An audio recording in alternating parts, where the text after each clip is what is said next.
YCP రేపు municipal elections పోటీ చేస్తుందా లేదా, లేదా జనసేనకి 30% ఏదైతే సీట్లు కేటాయిస్తారో అది కేటాయించే అవకాశం ఎంతవరకు కనిపిస్తా ఉంది సార్? లేదా బీసీలు మీకు అని చెప్పి ఏమన్నా కొత్త నినాదం ఏమన్నా తీసుకురావచ్చే అవకాశం ఉందా సార్? బీసీలు అనే నినాదం నిన్న అసెంబ్లీలో మొదలుపెట్టాయండి ఉమ్, చంద్రబాబు నాయుడు. ముందుగా ప్రేక్షకులందరికీ ధన్యవాదాలు తెలియజేస్తూ, బీసీలు అనే నినాదం నిన్న అసెంబ్లీలో 34% అనేది మొదలుపెట్టాడు. దాన్ని అసెంబ్లీలో బిల్లు పాస్ చేసుకున్నారు. పాస్ చేసుకున్నాక ఇదే బిల్లుని 2019-24 మధ్య జగన్మోహన్ రెడ్డి గారు బిల్లు పెట్టాడు. బిల్లు పెట్టి జగన్మోహన్ రెడ్డి గారు కూడా అసెంబ్లీలో పాస్ చేసుకున్నారు. పాస్ చేసుకున్న తర్వాత ఇదే చంద్రబాబు నాయుడు తన అనుచరుడైనటువంటి బిర్రు ప్రతాప్ రెడ్డి అనే అతని చేత హైకోర్టులో రిట్ వేయించి, ఆ రిట్కు సంబంధించి హైకోర్టు స్పెసిఫిక్ జడ్జిమెంట్ ఇచ్చింది.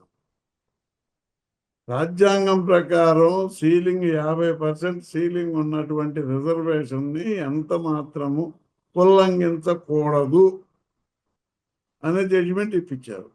సరే, ఆ నేపథ్యంలోనే 24% బీసీలకి రిజర్వేషన్ అని అనౌన్స్ చేసి మిగిలిన ఏమో ఎస్సీ ఎస్టీలకి ఓబీసీలకి అనేది చేశారు. ఇది పోతే జగన్మోహన్ రెడ్డి గారు చేసినటువంటి ఏకైక గొప్పతనం ఏంటంటే అండి, లోకల్ బాడీస్ ఎలక్షన్స్లో 50% పైన బీసీలను సెలెక్ట్ చేసుకుంటాం. 50% పైన అంటే అది మా పార్టీ ఇష్టం, అది బిల్లు కాదు, ఇంకోటి కాదు, అది మా పార్టీ ఇష్టం. మా పార్టీ రూల్స్ ప్రకారం, మా పార్టీ నియమావళి ప్రకారం, మా పార్టీ యొక్క విధి విధానాల ప్రకారం, మా పార్టీ దిశ బీసీల మీద ఉపయోగించాలనే ఉద్దేశం, వాళ్ళకి దిశ చూపించాలనే ఉద్దేశంతో జగన్మోహన్ రెడ్డి గారు 50% పైన పదవులు బీసీలకు ఇచ్చాడు. జడ్పీలు కానివ్వండి, జడ్పీటీసీలు కానివ్వండి, ఎంపీపీలు కానివ్వండి, ఎంపీటీసీలు కానివ్వండి, ముస్లిమ్స్ కానివ్వండి, మున్సిపాలిటీలు కానివ్వండి, వీటన్నింటిలో 50% పైచిలకు రిజర్వేషన్ ఇచ్చారు. సరే, ఇప్పుడు చంద్రబాబు నాయుడు గారు 34% బీసీ రిజర్వేషన్ మీద కట్టుబడి ఉంటాడా? అది చట్టం ఒప్పుకుంటుందా? దానికి సుప్రీంకోర్టు అనేది ఒప్పుకుంటుందా? ఒప్పుకునేటట్టు చేస్తాడా చంద్రబాబు నాయుడు గారు? ఆయన చెప్పింది ఎప్పుడు చెయ్యడు అనేది అందరికి తెలిసినటువంటి విషయం. ఇంకోటి ఏంటంటే అండి, 34% బీసీలు అని చెప్పి చంద్రబాబు నాయుడు గారే ఎవరొకరి చేత కోర్టులో వేయించి, ఆయన సొంత మనుషుల చేత వేయించి అసలు ఎలక్షన్లు పెడతాడనే నమ్మకం నాకైతే లేదండి. చంద్రబాబు గారు ఎలక్షన్లు పెడతారనే నమ్మకం నాకైతే లేదు. ఆ పెట్టే పరిస్థితి కూడా చంద్రబాబు నాయుడు గారి దగ్గర లేదండి. పెట్టే పరిస్థితి కూడా చంద్రబాబు నాయుడు గారి. దీన్ని అడ్డం పెట్టుకుని ఎలక్షన్లని డ్రాగన్ చేయడానికి 34% బీసీ రిజర్వేషన్ అనేది ఆయన పాయింట్ తీసుకొచ్చాడు. 34% బీసీ రిజర్వేషన్ అంటే 59.4% అవుతుందండి రిజర్వేషన్. టోటల్గా ఈ 34 కలుపుకొని మిగతాది కలుపుకుంటే 59% అవుతుంది. 59% రాజ్యాంగంలో లేకుండా నువ్వు అక్కడ ఎట్టిస్తావు? వాళ్ళ రెడ్ బుక్ రాజ్యాంగంలో ఉంటే అది ఆయన వ్యక్తిగతంగా మా జగన్మోహన్ రెడ్డి గారు అమలుపరిచినట్టు వ్యక్తిగతంగా అమలుపరిచే ధైర్యం చంద్రబాబు నాయుడుకి అంతకన్నా లేదు. అదేమంటే జగన్మోహన్ రెడ్డి గారు అడ్డంగా కోర్టులో వేయించాడు, నిలువుగా కోర్టులో వేయించాడు అని చెప్పుకోవటానికి తప్ప వేరేది లేదు. జగన్మోహన్ రెడ్డి గారి మీద నిందలేయటానికే ఈ రిజర్వేషన్ అనేది తీసుకొచ్చాడు. మేమైతే పొరపాటును కూడా కోర్టుకు పోవండి. మాకు 34% రిజర్వేషన్ ఇచ్చారంటే మేము కూడా సిద్ధంగానే ఉన్నాం. మీరు ఇంకోటి, ఆల్రెడీ 50% ఇంతకు ముందు ఇచ్చారు కదా? మేము 50% పైన ఇచ్చామండి. 54% ఇచ్చాం మేము. ఏది, మేము చట్టంతో చేయకుండా 54% బీసీలకి మేము అవకాశాలు ఇచ్చాం. అవకాశాలు ఇచ్చినప్పుడు నువ్వు ఆ పరిస్థితి నువ్వు చేయలేవు కదా. రేపు నీ రెడ్ బుక్ రాజ్యాంగంలో ఆ పని చేయలేవు. అంబేద్కర్ రాసిన రాజ్యాంగంలో సీలింగ్ 50% మించి ఇవ్వకూడదు అనేది రాజ్యాంగ విధి విధానాలు. దానికి తోడు సుప్రీంకోర్టు ఒక డైరెక్షన్స్ ఇచ్చిందండి రిజర్వేషన్ విషయం మీద. ట్రిపుల్ టెస్ట్ అనేది ఒక డైరెక్షన్ ఇచ్చింది. ట్రిపుల్ టెస్ట్ అంటే ఏదైనా ఒక స్టేట్ గవర్నమెంట్ ఏదైనా బీసీలకు రిజర్వేషన్ ఇవ్వాలి అని అంటే ముందు కమిషన్ ఏర్పాటు చేయాలి. ఆ కమిషన్ ఏర్పాటు చేస్తే ఈ బీసీ కులాల్లో ఎంతవరకు ఏ కులానికి ఎంత అవకాశం ఇవ్వాలా అనేది ఆ కమిషన్ ఎంక్వైరీ చేసి ఆ కమిషన్ రిపోర్ట్ ఇచ్చిన తర్వాత దాన్ని బట్టి మనం ఫాలో కావాలి. ఇక రెండో పాయింట్ వచ్చేకనండి, ఫిక్స్డ్ రిజర్వేషన్స్ డేటాని సమకూర్చుకోవాలి. బీసీల విషయంలో సమకూర్చుకోవాలి. అట్లా సమకూర్చుకునే పరిస్థితి అయితే లేదు. ఇక మూడో పాయింట్ వచ్చేకంటే మినిమం 50% సీలింగ్ దాటకుండా ఉండాలా అనేది ఈ సుప్రీంకోర్టు అనేది ట్రిపుల్ టెస్ట్ అనేది ఒక సూత్రం పెట్టిందండి. అది 2020లో వెర్రు ప్రతాప్ రెడ్డి గారు వేసినటువంటి రిట్ నందు మన హైకోర్టు కూడా ఆ పాయింట్ని ఉటంకించి క్లియర్గా చెప్పింది 50% సీలింగ్ నుంచి పెరగడానికి వీల్లేదు. ఒకవేళ పెరగాలంటే ట్రిపుల్ టెస్ట్లో ఉన్నటువంటి ఫస్ట్ పాయింట్ కమిషన్ వేయాలా, ఆ కమిషన్ వేసిన తర్వాత రెండో పాయింట్ వాళ్ళ డేటాను సమకూర్చాలా, మూడో పాయింట్ ఇంత జరిగినప్పటికీ 50% దాటకూడదు అనేది ఆ ట్రిపుల్ టెస్ట్ అనేది 3 పాయింట్లు సుప్రీంకోర్టు డైరెక్షన్స్ ప్రకారం వేయాలి. కానీ వాళ్ళు ఇంతవరకు కమిషన్ వేయాలి. ఇక అది అది అవుతుందా లేదా అనేది నాకైతే మీరు చెప్తుంటే ఇబ్బందికరంగానే ఉంది. అవదేమో అనిపిస్తుంది. 100% కాదండి, 100% కాదు. కానీ మేమైతే మున్సిపాలిటీలలో ఖచ్చితంగా అన్ని మున్సిపాలిటీలు మ్యాక్సిమం గెలవబోతున్నాం. No doubt. ఇలా మాకు ప్రజాదరణ ఉంది. మీకు ఇవాళ నిలబడిస్తారా?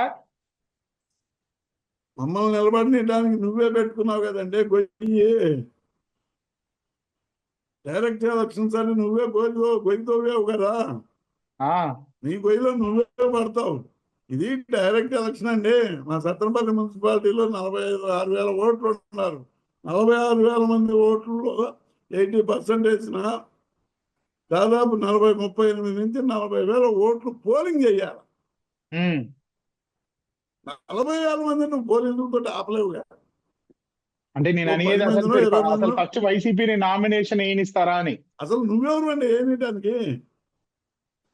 నీకేమో ఇప్పుడు నువ్వు పోలీస్ వ్యవస్థను ఉపయోగించుకొని చెయ్యాలి అనుకుంటే గతంలో లాగా నేను గతంలో లాగా కూడా కాదు సార్. వాళ్ళ అధికారంలోకి వచ్చిన తర్వాత ఏదైతే పులివెందులలో జెడ్పీటీసీ ఎలక్షన్స్ జరిగినాయో అక్కడే అసలు బూత్లే మార్చేశారు ఒక పక్క నుంచి ఒక పక్కకి. ఇప్పుడు అసలు అట్లాంటిది ఏమైనా జరిగే అవకాశం ఏమైనా ఉందా అని? అస్సలు జరగదండి. ఇప్పుడు ఒక్క పులివెందులు ఒక్కటి బై ఎలక్షన్. ఇప్పుడు ఆంధ్ర రాష్ట్రం మొత్తం ఎలక్షన్ జరుగుతుందండి. ఇది మినీ అసెంబ్లీ ఎలక్షన్ ఒక రకంగా చెప్పాలంటే. 100% ఇది mini assembly election. Chandrababu Naidu గారు ఏ కోసైనా పోలీసు వ్యవస్థను ఉపయోగించుకొని ప్రజలను అడ్డుకునే పరిస్థితి చేసిన ప్రయోజనం ఉండదు. చేస్తారు, వాళ్ళు పోలీసు వ్యవస్థను ఉపయోగించి చేస్తారు. అట్లా చేసినా కూడా ప్రజలు తిరగబడతారండి. ఇది నా ఓటు హక్కు నేను ఉపయోగించుకోవాలంటారు. అదే ఎంపీటీసీలో అనుకొని ఎల్లకాడ బెదిరించో, ఇంటి అవతల బెదిరించో ఎంపీటీసీ నామినేషన్ లేకుండా చేసుకోవచ్చు. లేకపోతే కౌన్సిలర్లు నామినేషన్ లేకుండా చేసుకోవచ్చు. ఇప్పుడు ఇది అట్ట కాదు కదా, డైరెక్ట్ ఎలక్షన్ నువ్వే పెట్టావు. బ్రహ్మాండమైనటువంటి అవకాశం అండి. పైగా నీకు ఇవాళ బూతులు మార్చుకోవడానికి కూడా నీకు అవకాశం లేదు. సర్వ ప్రక్రియలోనే బూతులు చేంజ్ చేశారు. 20% బూతులు చేంజ్ అయ్యి వచ్చినాయి ఆల్రెడీ సర్వ ప్రక్రియలోనే. ఇంకా నువ్వు బూతులు మార్చేది అక్కడ నీ ఇష్టం వచ్చినట్టు బూతులు పెట్టుకోవడానికి ఎలక్షన్ కమిషన్ నీ చేతిలో ఉన్నటువంటి ఆట కాదే. ఇక ఇవన్నీ పోతే ముందు కూడంలో 3 ముక్కలు ఉంటాయి. 80% నాది అంటున్నాడు లోకేష్, 15% జనసేన అన్నాడు, 5% బీజేపీ అన్నాడు. ఆ అబ్బాయి ఎప్పుడో 20 రోజుల క్రితం 4 రోజుల క్రితం ఫిక్సప్ చేసి వదిలేశాడు. జనసేనకు 15%, మాకు 80%, బీజేపీకి 5% అని. ఇంకా మాట్లాడేవాళ్ళు ఎవరు? వాళ్ళు ఏదో పవన్ కళ్యాణ్ మాట్లాడుతున్నాడు. మాట్లాడిన పవన్ కళ్యాణ్ మాట చివరి దాకా నిలబడతాడని నమ్మకం ఎక్కడా లేదు. అన్నిటికన్నా ముందు వాళ్ళు ఇవాళ అందరు మున్సిపాలిటీ క్యాండిడేట్ని అనౌన్స్ చేసుకున్నారు. లోకల్ గా ఉన్నటువంటి పార్టీ క్యాడర్ మొత్తం అనౌన్స్ చేసుకొని ఈ విషయాన్ని తీర్మానం చేసుకొని లోకల్ గా పవన్ కళ్యాణ్ దగ్గరికి తీసుకెళ్తారు. ఖచ్చితంగా ఏదో సామెత చెబుతారని కుక్కకు మొక్కేసినట్టు చంద్రబాబు నాయుడు దీన్ని ఒప్పుకుంటాడు. అరాబా నువ్వు అడిగింది ఇచ్చా కదా, మిగతా మేము చెబుతాము, ఇన్ని నెలకొని కూర్చోయా అంటాడు. 100% జరిగేది ఇదేనండి.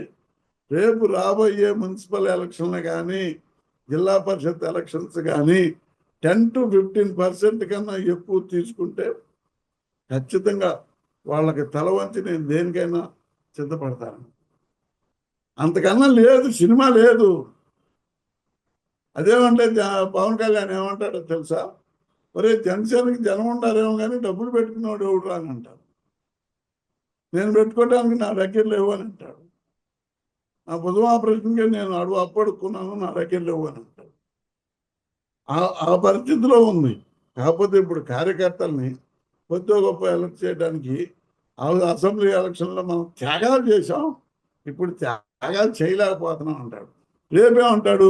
మరి సామాన్యుడైనటువంటి కార్యకర్త డబ్బులు పెట్టుకోలేరా? అటు వైసీపీ బలంగా ఉంది, ఆ బలాన్ని తట్టుకోవాలంటే చంద్రబాబు నాయుడు అటువంటి మేధావి కావాలా, కాబట్టి ఆ మేధావితనాన్ని మనం ఉపయోగించుకోవాలి, కాబట్టి మీరు సైలెంట్గా ఉండండి అని ఖచ్చితంగా అంటాడు. చంద్రబాబు కూడా ఏం చెప్తాడో తెలుసా అండి? అయ్యా పవన్ కళ్యాణ్, నీకు రాబోయే 2 సంవత్సరాల తర్వాత నీకు మంచి భవిష్యత్తు ఉంది. ఇప్పుడు గొడవ పడితే రేపు ఎన్ని ముక్కలు అవుతుంది. ఆ ముక్కలు అయితే మనం అతికించే పరిస్థితిలో లేము ఖచ్చితంగా చెబుతాడు. పవన్ కళ్యాణ్ అంటాడు, సరే వాళ్ళ ఇంప్లీడ్గా జరిగేటటువంటి లాలూచి వ్యవహారం మనం మాట్లాడకూడదు, చెప్పకూడదు. అయ్యేటు ఆ దారి వేరుగా ఉంటుంది. ఆ దారి సిమెంట్ రోడ్ వేసుకొని పోతా ఉంటారు. పవన్ కళ్యాణ్ గాను చంద్రబాబు నాయుడుకి లోకేష్ మధ్య ఉన్నటువంటి అంతర్గత వ్యవహారం. ఆ అంతర్గత వ్యవహారం ద్వారా ఈయన సైలెంట్ అయ్యి కార్యకర్తలను సైలెంట్ కామంటారు. వచ్చే మున్సిపల్ ఎలక్షన్లో ఖచ్చితంగా పవన్ కళ్యాణ్ని బ్యాకప్ చేస్తారండి, డౌటే లేదు. పవన్ కళ్యాణ్ని బ్యాకప్ చేస్తారు. వాళ్ళకి 10% కన్నా ఎక్కువ సీట్లు కూడా ఇవ్వరు. చూడండి,